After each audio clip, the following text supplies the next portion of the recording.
YouTube. So, all right, good morning, good morning, good morning, and happy Hanukkah. We are... Happy Hanukkah. That's right. Oh, it all works. We are... Thank you. You're welcome. We are just about there. And again, for anyone who wishes, we'll have nightly giant Hanukkah lightings out here. They are... They'll be on simulcast onto Facebook Live. You don't need an account, and also with an RSVP in person here. And thanks to Mike Keats for assembling a gigantic Hanukkah that's going to work on real fire. Oh. Yeah. Because it's not the miracle of the wax candles or the miracle of the LED light bulbs. It is the miracle of oil. So that, and similarly for anyone who wishes, there's we'll have class tonight via Zoom at 7 o'clock as usual for those who want to be present, and in-person tefillah with RSVPs Friday night at 7, Saturday morning, so all that still going on. Yeah. So with that, we get to start out. Unless we got something else going on, we get to start. The bracha for Torah study is Baruch Ata Adonai Eloheinu Melech Haolam Asher Tzivanu Tzivanu Asok B'divrei Torah. And we'll start like the so where we left Ruth is she and Naomi were sitting around in the house again, in my vision, sort of like staring at each other, but they're sitting around, and Ruth is like, I'll go get food. She goes into the field to glean because, again, like this seems to be consistent with the ancient Israelite tradition, again, that we find in the Torah and things like of that that as an effective tax on landholders to support the poor of the community, that gleanings, the Torah says that gleanings and the four corners are to be left for the widow, the stranger, the foreigner, right? So that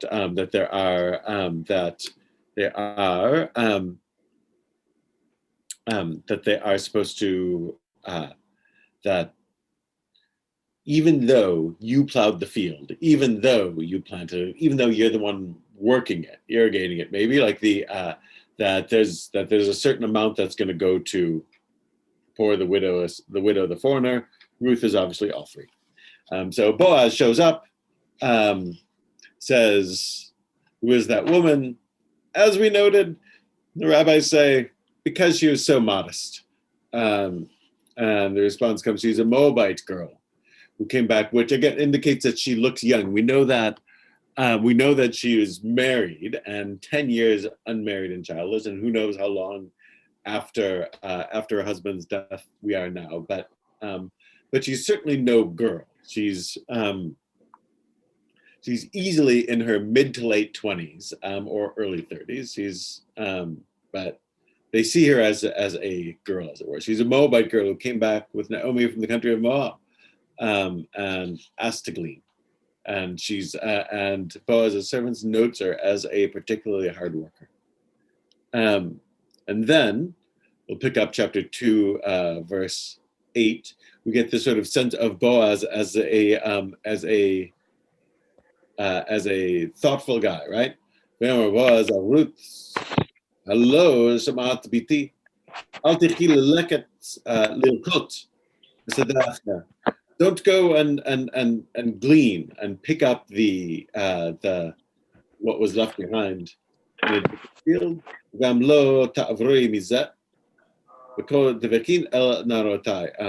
don't go elsewhere, but stay here close to my girls. the women in Boaz's extended community. Keep your eyes on the field, they are reaping, and follow them. I have ordered the men not to, again, JPS translates not to molest you or not to touch you. So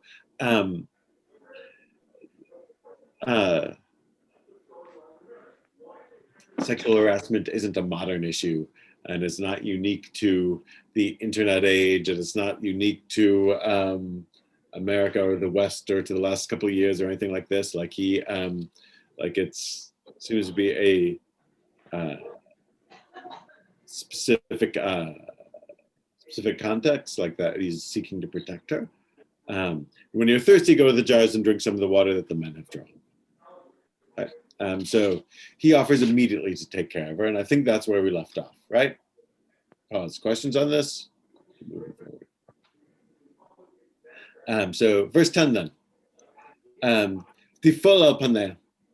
She fell on her face. JPS translates she prostrated herself, but that's sort of what they do.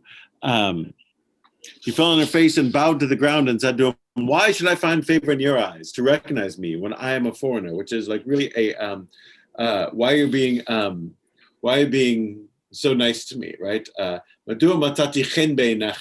Why have I found favor in your eyes?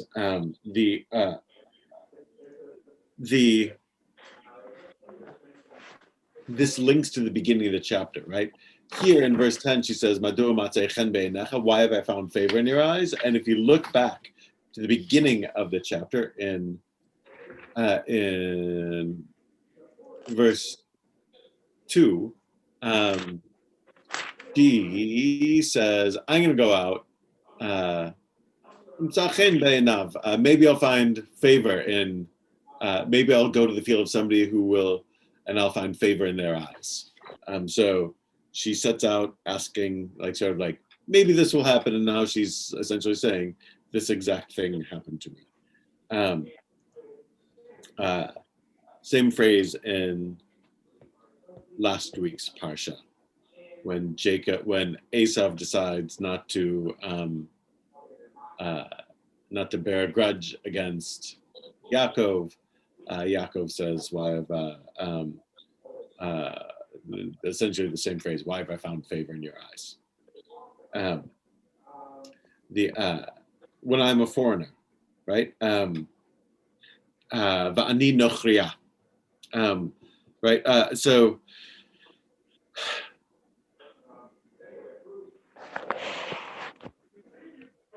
remember, this is after Ruth gives her big speech. She gave her a big speech that we always say. She converts, and she converts into Judaism, and she becomes an Israelite. And we all know conversions, you could become a Jew in every way, shape, and form, things like this. Like, notice that that's not what happened here. Everyone, she's called a foreigner, right? Like when he says, "Who is this?" Like, "Oh, that's the Moabite girl." When the narrator says, "Ruth the Moabite," and here she self-identifies, "Why are you being so nice to me when I'm a foreigner?" Right? Like, so again, like, so we've had this conversation a couple times. Like, when I say that conversion now isn't like it didn't exist back then. It didn't exist back then. So she declared her loyalty to Naomi, who may or may not be happy with the situation, but she still is seen and sees herself as a foreigner, as an outsider. And despite all of the messages in the Torah that you're supposed to be kind to specifically foreigners and widows and etc., and the poor, and that you're supposed to show greater kindness, she still shows surprise at that fact. Why being so nice to me when I'm a foreigner? Verse 11, and Boaz answered and said, it was indeed told to me all that you did for your mother-in-law after your husband's death, and that you left your mother and your father in the land of your birth to come to a people that you did not know in times past. May the Lord requite your actions, and may your reward be complete from the Lord God of Israel, under whose wings you have come to shelter. So again, here we have the flip side of that. On one line, I'm a foreigner. And then he's like, well, yeah, like sort of, you are, and sort of not. He is like words out. You words out about what you did, and this sort of incredible loyalty that you had, right? Like the like, how does Boaz know it? We don't know, right? Was this when that scene when Naomi comes back and she tells all the women of the town everything that happened, that there was sort of like extra that was said there, and that it spread through town, that Boaz went home that night, and like somebody and one of the women in his retinue, as it were, like said, "Oh, did you hear what happened?" There's something happened where you hear where he heard everything that happened, or his mother-in-law, and the and everything that happened. And the other key thing that happens here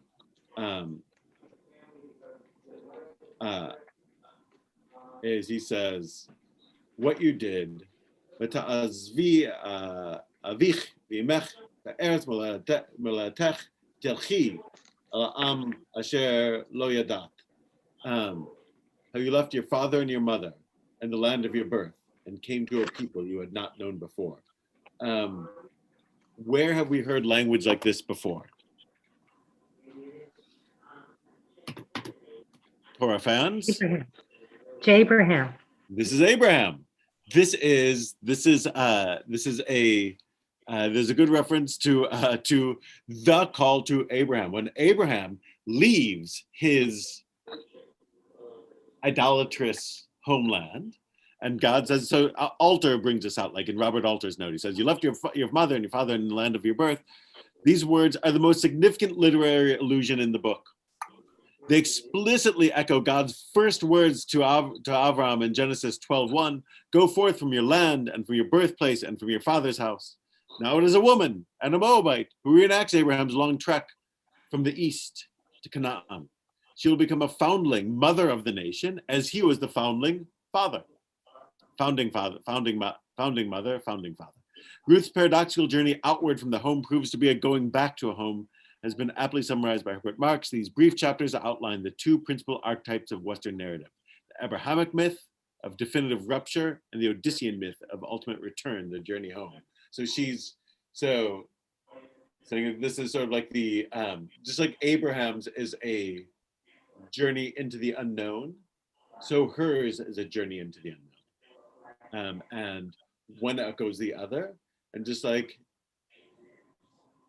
Abraham is the founding father, Ruth is going to have her role as founding mother, as it were, going from the east to Canaan, and the same language is used. Definitely, one would think on purpose. Rabbi, isn't there a difference though, because she's a foreigner, and the social context here is that she is going to have to, the intermarriage, which is the prohibition of the intermarriage that Alter talks about, the social context of the intermarriage, and whether this is a narrative of the later period? So all of the above are going on. There's not just one thing going on. So yes, meaning the it may be a narrative. I mean, it's certainly a later story than Abraham.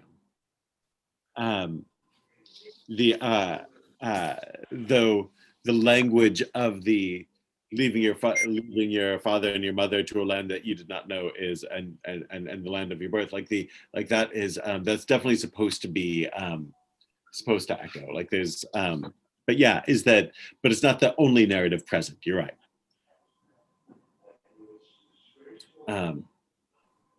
Though we're not close to the marriage part yet, this is something else.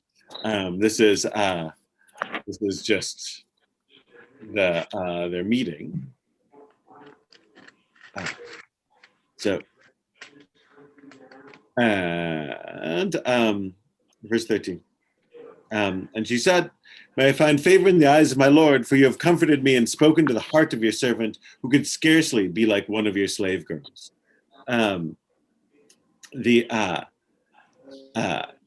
ותאמר אמצא חן בעיניך, ואדוני כי נחמתי, כי דיברת אל לב שבטך, you've spoken to the heart of your servant. ואנוכי לא אחיה. So she uses deferential language and humility, right? Like, so like I'm not like I couldn't even live up to the people who are already working for you, but I'm sort of like essentially humbly at your service, right?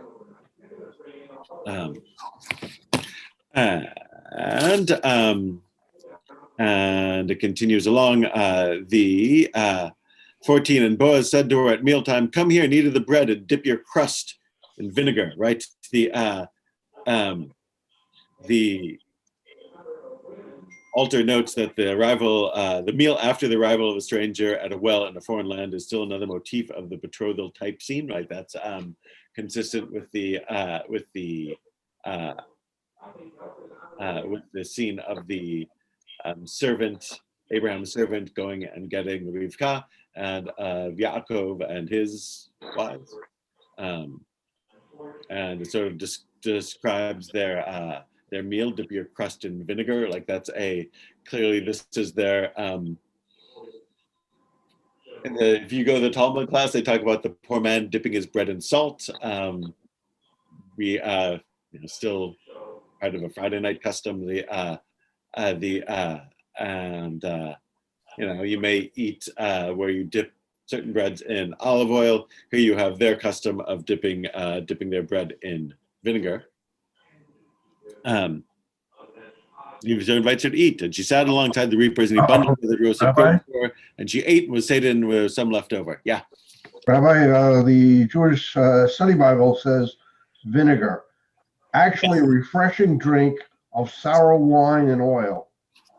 Boaz's generosity is providing drink and roasted grain, foreshadowing the important role he will come to play in providing for both Ruth and Naomi. So that there's so she's getting to go.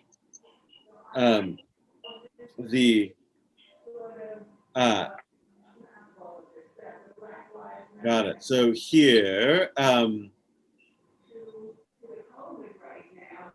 yeah. So the longer JPS commentary just notes that he says, "Come over here and partake of the meal." Once again, Boaz initiates the contact by inviting Ruth to eat at his expense. Boaz extends his solicitude even further, bringing her closer to him both physically and symbolically. Well,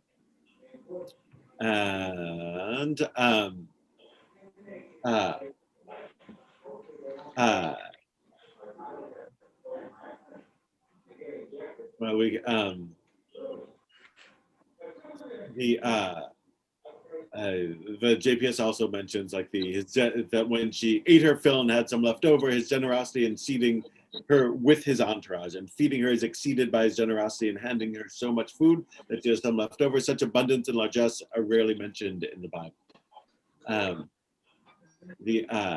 Sat down beside the reapers, he handed her roasted grain and she ate her fill and had some left over. So not only this is this is definitely like the bonus to of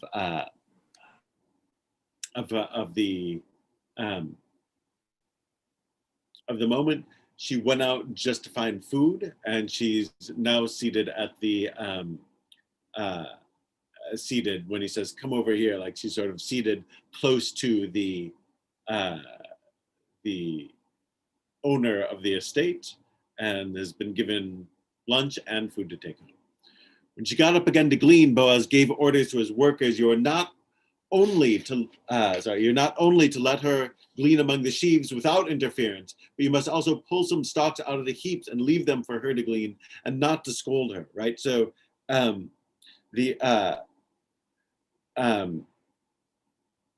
he's giving she's not only getting like the gleaning privileges that everyone gets, but they're giving her more, right? You're not supposed to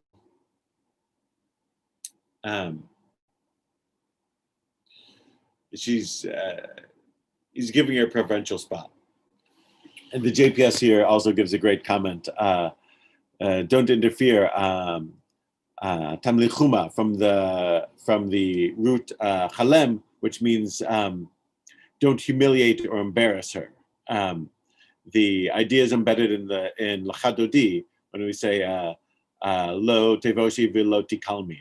I think it's the third from final verse. Same word, like don't like give it to her. Here they translate without interference or without embarrassment. That's part of in the Chadodi, it's that we should be able to celebrate Shabbat without embarrassment or humiliation, or live without it.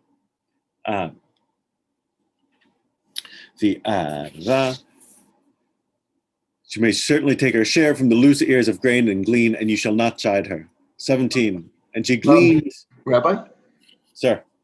she was certainly conscious of not being a schnorrer, right? That was her modesty, right? Yeah. She's not, she is getting extra, but she's not pushy, as it were. Like she's very deferential.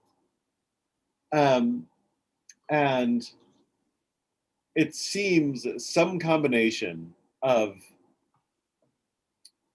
her connection with Naomi, her hard work, her possibly her beauty, like we don't know, it's seems to be implied. And winning the day. There's no downside to Ruth yet.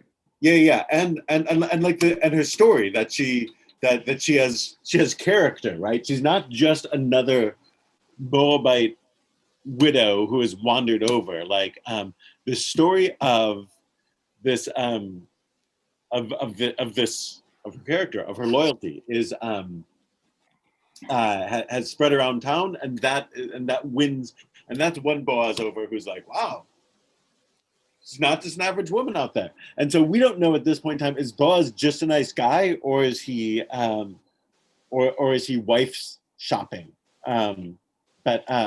But he seems, certainly on the surface, it actually just seems that he's being a nice guy. This woman works hard. She's been through enough. Give her preferential treatment.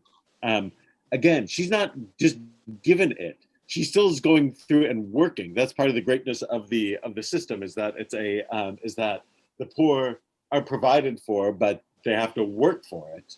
They have to work for what they get. But she and now Naomi aren't going to go hungry. Rabbi? Yep. Art Scroll's got a comment.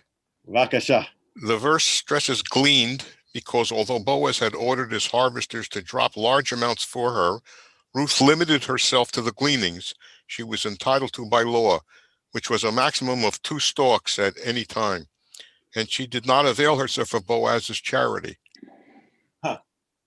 That must be Midrash. I'm not. You think? Yeah.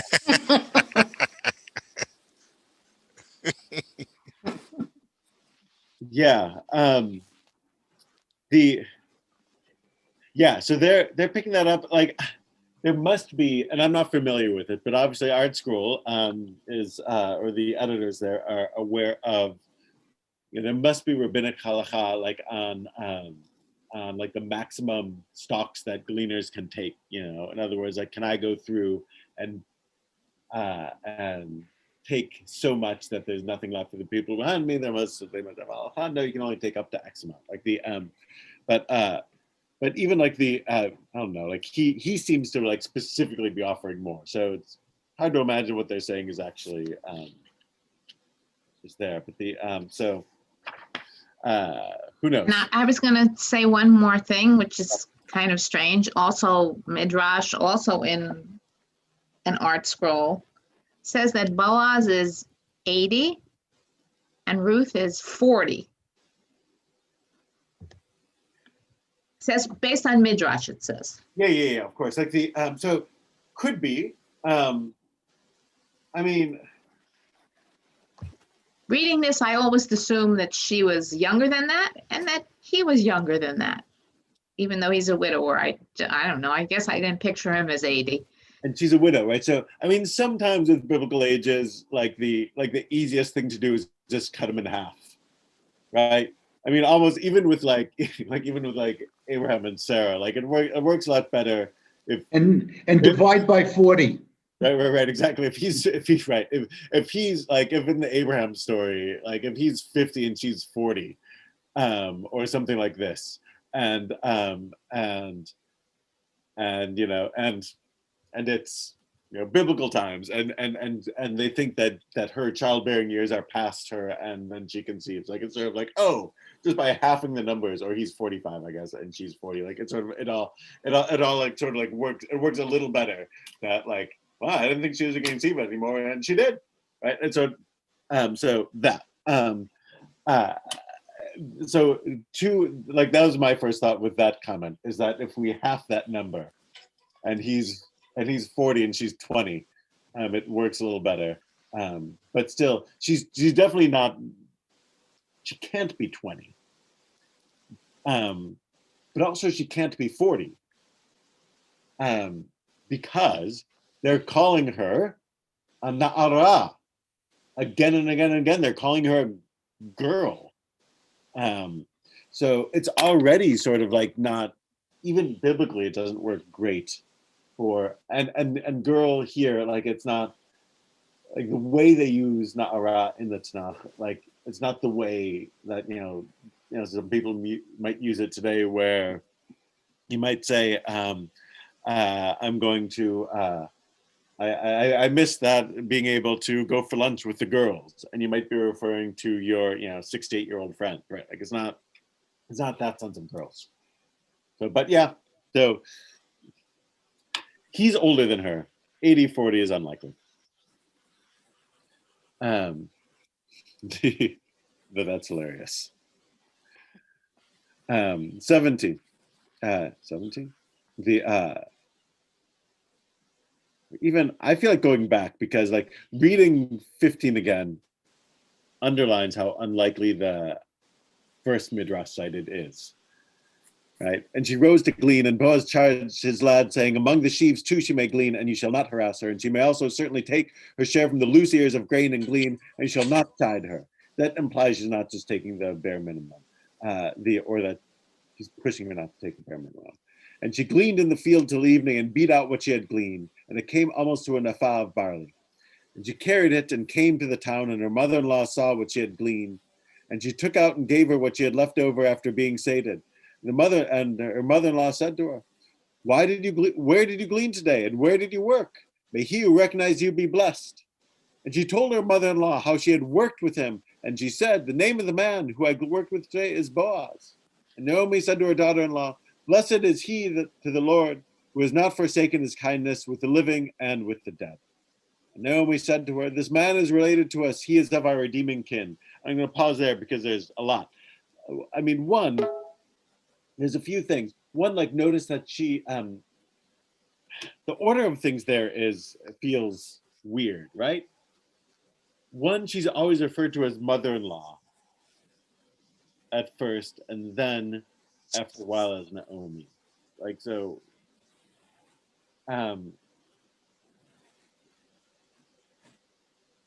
maybe emphasizing relationship, maybe like at first, I don't know, like the naming the relation feels less warm than using the names.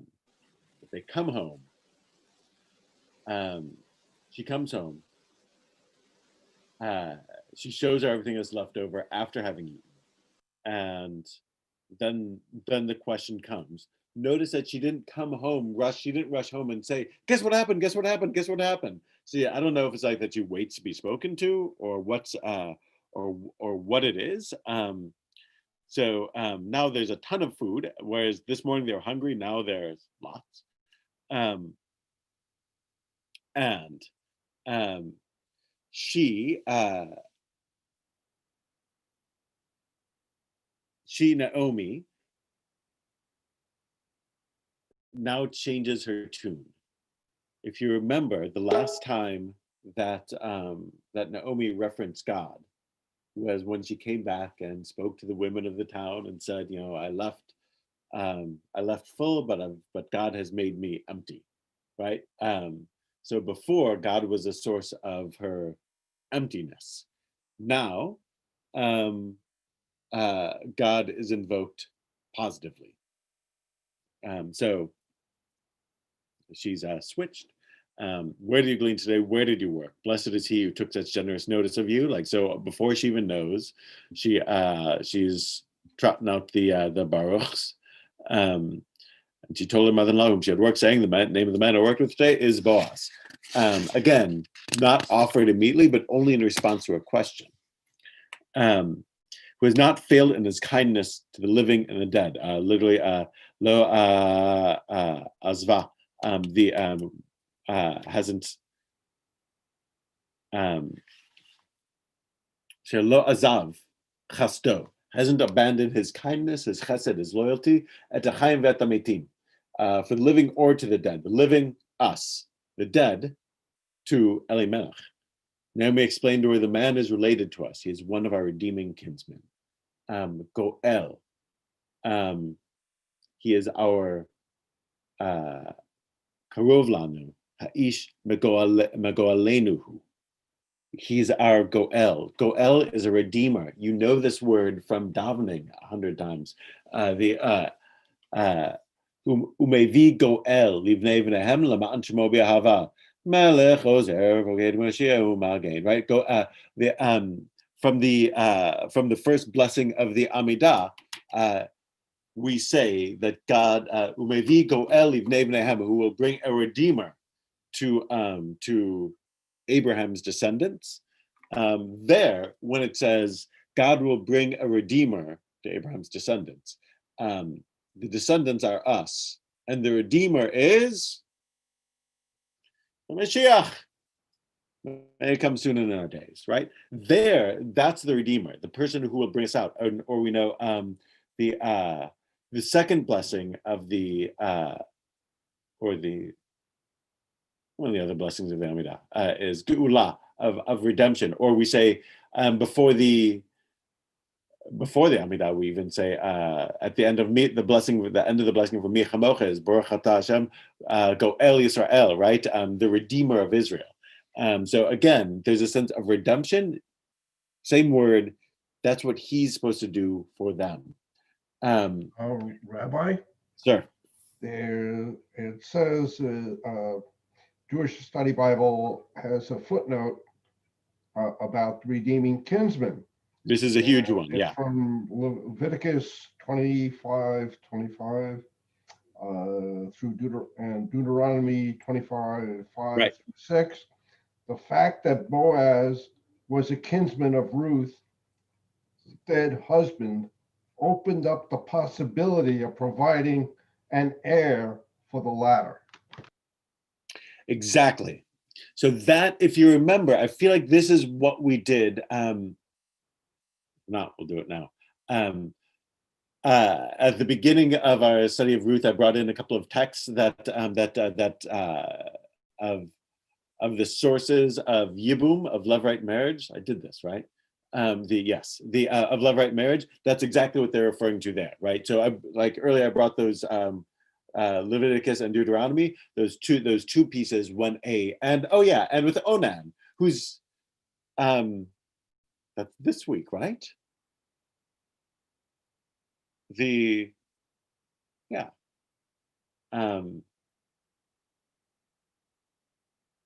week or next? Okay, no, it's this week's parsha. Onan's story of where Onan spills his seed because he doesn't want the child to count for his brother. And especially most explicitly in Deuteronomy, if you're when a man dies childless, his brother is supposed to marry the widow, his brother's widow, and the first child counts as the dead brother's child. Doesn't count as the biological father's child, but as the deceased brother's child. So that's redemption. The name is redeemed, and his heritage, the the deceased heritage is redeemed in Israel. It doesn't disappear, but rather it's brought to life. It's brought back to life. That's what's going on in the Onan story. That's what's going on in the Deuteronomy commands for Yibum, and that's what's going on here. And I think I mentioned last time, like this is what I mentioned in terms of this theory that that halacha is put forward in the Torah is was common law and not statutory law, is reflected here. Notice that in the Torah, it's the brother and the brother alone that redeems. Here, Naomi seems to recognize, and Boaz is going to recognize, and everyone's going to recognize that even though Boaz isn't a brother, and very clearly not a brother, he still is the he still can redeem. So we see that the halacha is loosey goosey. It is not, though Rana and Alan may be able to cite a source to prove me wrong on this, because Art School is going to strongly disagree with me. It's not that the law has always been fixed and changing, and from the time that Moses received on Mount Sinai till today, it's all been exactly the same.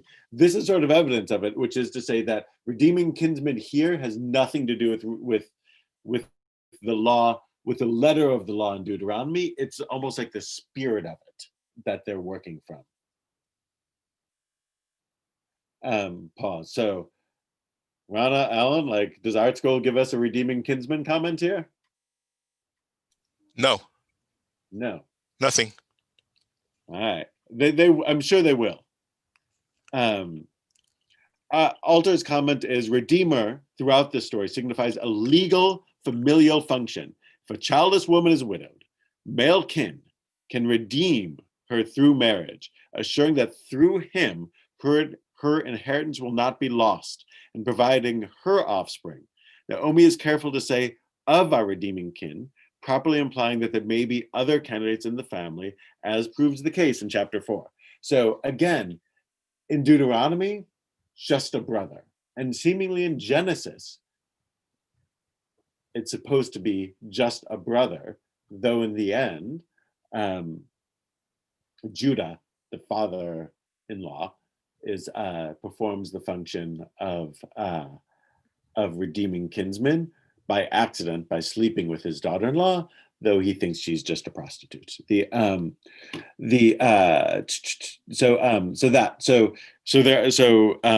kinsman, sort of a broad sense. She gets the security of a husband and the security of children, and the deceased gets his name continued in Israel, and the Redeemer is acting out of chesed, out of kindness, and maybe a sense of obligation. And Deuteronomy, it's an obligation, but like so that's when Naomi says that there's chesed, it's because the widow benefits and the deceased benefit, but the Redeemer doesn't have the same benefit. He's acting out of kindness. So question for you. Yes. If the couple had a daughter and the husband died, but no son, how does that continue the name? I mean, it doesn't really. But like it's sort of like but that's sort of like the risk. Like there's I mean, it's sort of like it's just as one isn't guaranteed one's name will continue, as it were, if in the system, like if one has just daughters and no sons. But there's like, at least if you have daughters, like there's you haven't been denied the chance almost. So, because notice it's childless, it's not sonless. Right. But in ancient Israelite culture, the inheritance of the land and whatever they had with the tribe goes through the son. It doesn't go through the daughter. Right. The Benot Tzlofchad problem. Right. Right. So you're right. Like that, like that's part of it, is that, oh, well, you know, well, there's a 50-50 chance it could be a girl. And then where are you? It is really childlessness, that the name may not be permanent. Maybe it's just for like a short time longer, you know, because in the person of the daughter, as it were.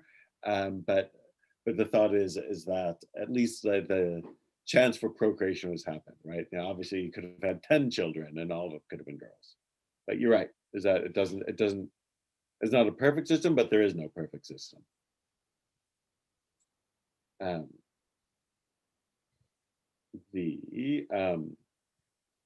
see if JPS goes further on this. Well,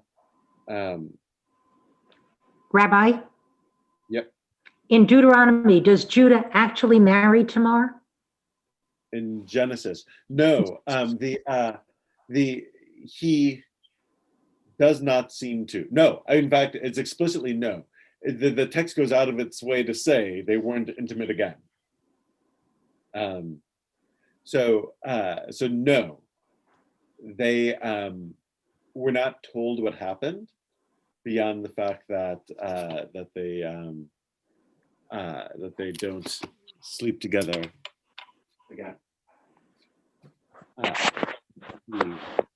This is 38, I think. It's over there. Then 38, Cain. yeah, that's explicit. Like the about 3 months later, Genesis 38:24. About 3 months later, Judah was told, "Your daughter-in-law Tamar has played the harlot. In fact, she is with child by harlotry. Bring her out to Judah and let her be burned." And she was brought out, and she sent this message to her father-in-law: "I am with child by the man to whom these belong." And she added, "Examine these. Whose seal and cord and staff are these?"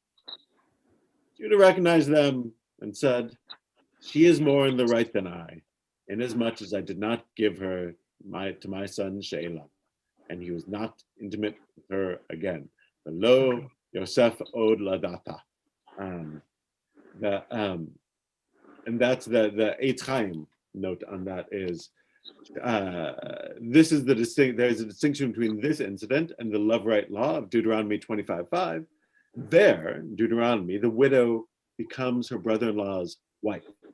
Here, it would appear that Tamar has only a clear right to conceive a child, but no claim on marriage. Again, the present narrative reflects a much earlier society than that of Deuteronomy. So again, that's sort of like the common law thing, which is to say, love-right marriage is practiced in the Judah and Tamar story, and in the Deuteronomy version, to a lesser extent the Leviticus version, and here in Ruth are three different things. So he's a redeeming kinsman, meaning that he has an obligation that he can exercise towards us. Here it seems to be optional. In Deuteronomy, it's obligatory. And in Genesis, note, it's obligatory. Here, maybe because it's a more distant relative than a brother or than a brother, it's not obligatory. There are no brothers left, of course. 21. They won't stop with it, right? V'tomar but hamoaviyah gam ki amar alai al narim asher li tevakin. Ruth the Moabite said, "He even told me, stay close by my workers until the harvest is finished." Right? Again, like just sort of like the again, JPS's note, why at this moment when Ruth has been drawn into Boaz's circle, when the Redeemer of Naomi and Ruth has been revealed, and when Naomi has fully accepted Ruth as someone tied to her, does the narrator call her the Moabite? All three times the narrator refers to Ruth as a Moabite appear in connection with Naomi. In 122, 2:2, and here 2:22. The other three references to Ruth the Moabite are spoken by characters in the story. Boaz refers to Ruth that way twice, and his servant once. This may signal the extent to which Ruth's Moabiteness colors Naomi's relation to her, which is to say, it's not Naomi may never be over the fact that her daughter-in-law is a Moabite. Ruth the Moabite said, he even told me to stay close by my workers till after my harvest is finished. And Na'arim, youths, the male version of what she is. Na'ara. Rabbi? Yep. I think that because it's repeated in continually that she's a foreigner, I think this is the overarching theme of the whole book. I don't think Jews have gotten over the intermarriage issue and that acceptance or not in biblical times and even maybe even today. So I think, ironically, although Ruth is the mother and the Odyssean story, the return, and it is read as a feminist piece, I think ironically, this is a very paradoxical book because it underscores the patriarchal presence of the Hebraic vision, which says 3 sons are better than 3 daughters. And I came from a family of 3 daughters, and the name of Schwartz is gone. And the only way to preserve it in modern times was that I was Nancy Schwartz Gurel, and I keep the S in the middle. So, and this concept of intermarriage is still a sticking point today. And I think, Alter says it in his introduction to this book, that this is an overarching theme. It's not my idea.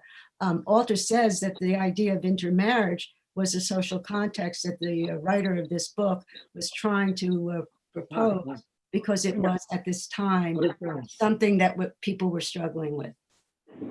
Well, definitely, right? Like, so this is, it is a theme in here and in other biblical books as well, and most notably in Ezra and Nehemiah, right? Like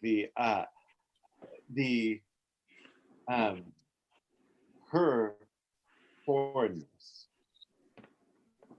runs through the whole thing. Again, it can't be accidental that she's, of all things, a Moabite, because again, if she was most anything else, there would not have been, in the biblical understanding, intermarriage, right? Like, it's not like that doesn't, it's depending on the time period that it's written in. Like, again, Joseph's going to get married to an Egyptian, but it's not intermarriage, right? Because it's not a category back then.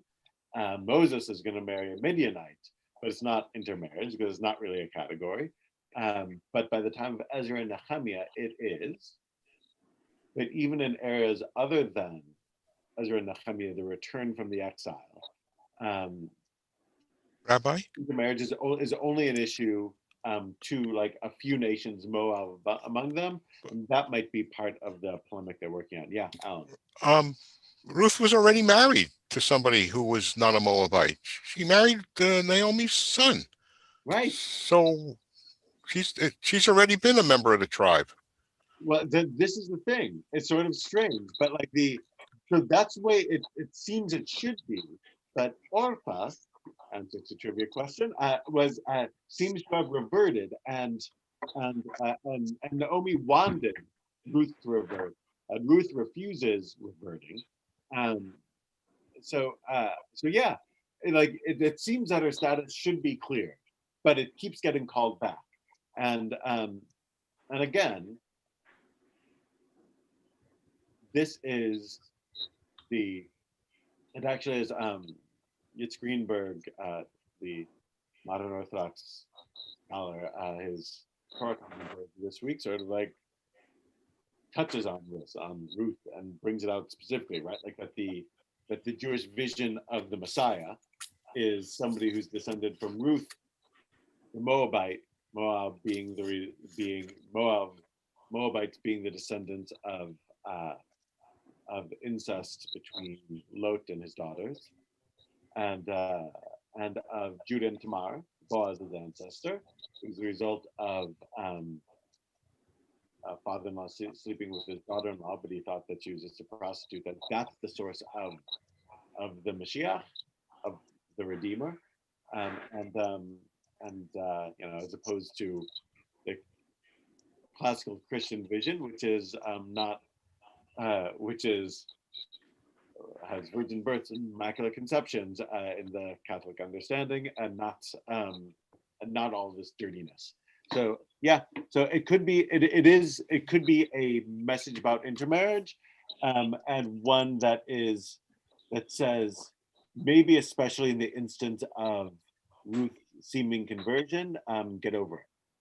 So in that, it may not be a intermarriage as much as it is a marriage to somebody who is born outside of the tribe.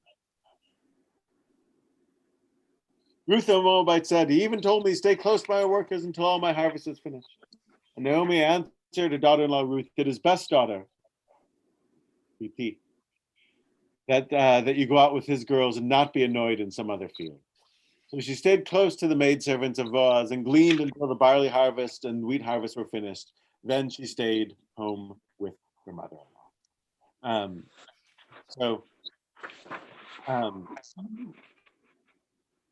That's the that ends this part of the this scene. What they're going to do next is the chapter 3 is fascinating and possibly PG-13 in its description of things, but this sets up the next part. I'll pause. Others.